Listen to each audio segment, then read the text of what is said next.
Hello students. So today in chapter 7 we will be discussing about narrative composition and comprehension. We need to study about precision and comprehension in this chapter. So let's start as if that what is a composition, what is a narrative composition? A narration is basically when you relate to somebody, which means when you are telling or describing something in detail. That's what is narrative composition. When you are giving an account of every detail and aspects of a story, it becomes a narrative composition. So you have to be in every exam you will be asked, there will be one topic definitely about narrative composition. So let's see what the book has to offer. In every English language paper, you are required to write a narrative composition. To narrate means to relate. Narrating is relating. Relating in the sense describing in detail a story, describing in detail a topic, describing in detail some facts and factual matters. So you have to be narrative. In a narrative composition, you become the storyteller. So the way you tell story depends totally upon your idea and your perception of the story. You have to make the story interesting and attractive to the listener.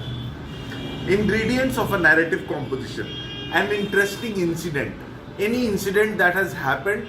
For example, you were walking down the street and you saw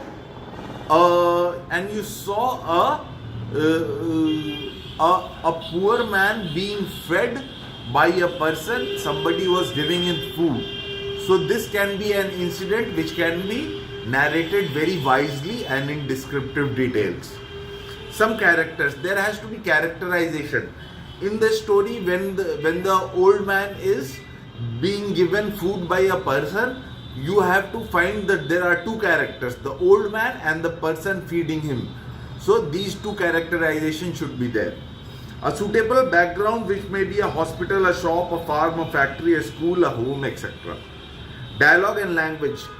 What was the discussion that the kind person was having with the old man? So we have to also take that into consideration.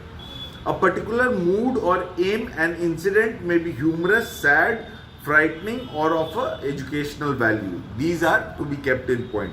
Let's see what are points to note. First point to note is keep to the order. Keep to the order means categorize it level by level. That is what means keeping to the order. In the process of events, how it has happened, you have to narrate that. So from beginning to the end, you have to keep it in order and explain wisely.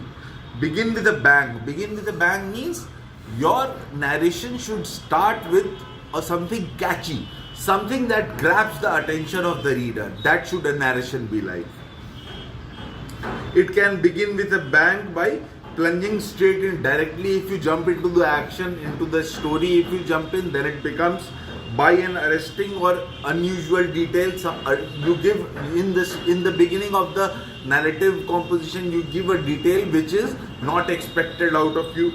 By setting the scene of a story, you describe the scene in detail, and that's how you set the scene. All these are like giving a good start to your composition. Decide about the selection of characters and anecdotes. People think and act as individuals, each one having his own particular and distinct characteristics. A good writer creates a clear visual image of each individual in his narration. So, a good writer would always create an image in his narration, which means when you tell a story, somebody should be able to imagine out of it. Consider the importance of the scene and time of the incidents. Always consider, don't forget that what time the beggar was being given food to the person. So that person who gave him food, what was the time and scene during that? Was it early in the morning? Was it late in evening when the sun was setting? Was it a very scorching heat in the afternoon? What was the time? What was the scene? What was the scene like? Were there any other people around it? Were there any food sellers? Was there any setting of the situations? All these, were there any grocery stores nearby, and all these things? Was it near a railway station? Was it near a hospital? And all those, the scene of the setting. Decide which aspect you are going to emphasize and make personal comments where necessary. So remember what aspects you are going to give detail upon and make personal comments when necessary.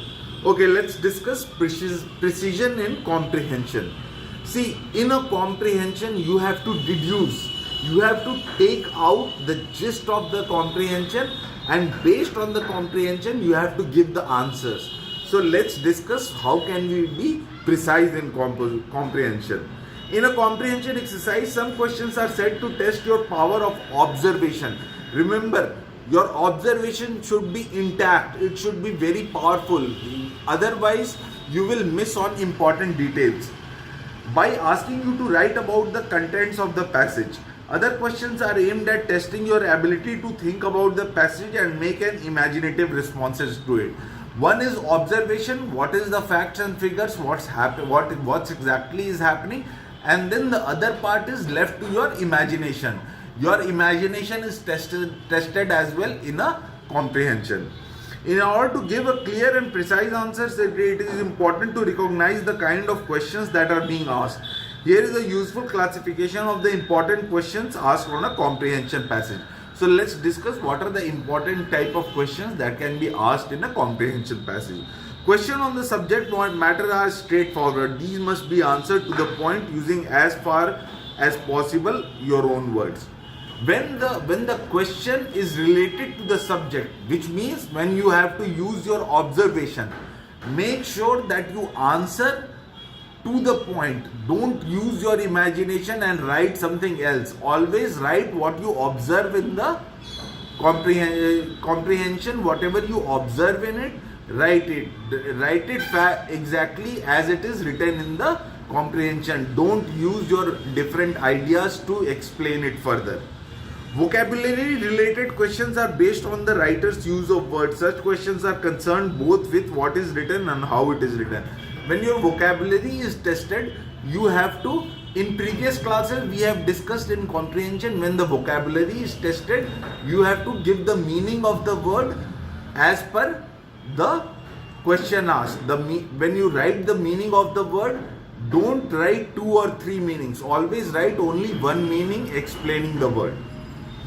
There are normally some questions set to test your ability to make an imaginative response to the contents of the passage.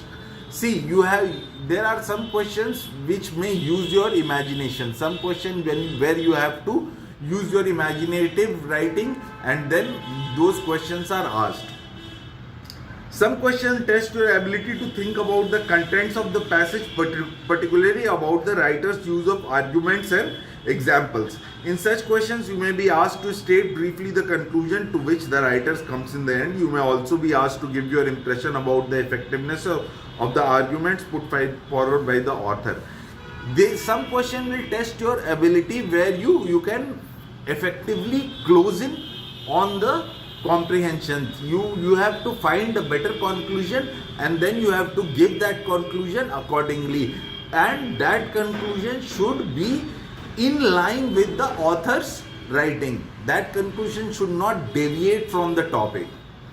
A writer's use of language, particularly his use of imagery and figures of speech, have a special significance in test. His style differentiates him from other authors and puts a stamp of his individuality to all his writing. You should be able to recognize the implication of the language used by the author. For example, you should be able to understand the effect of the very short sentences used by him to describe a scene of an accident, or the use of long sentence in the piece of narration. You should always you should contemplate what the author is writing about. You should think about you should look into short sentences, and you should also look into long sentences. what kind of sentences is he writing, and you have to deduce according to it. So this is what is precision comprehension. We conclude this chapter now. We will begin a new chapter in our next class. Have a good day, students.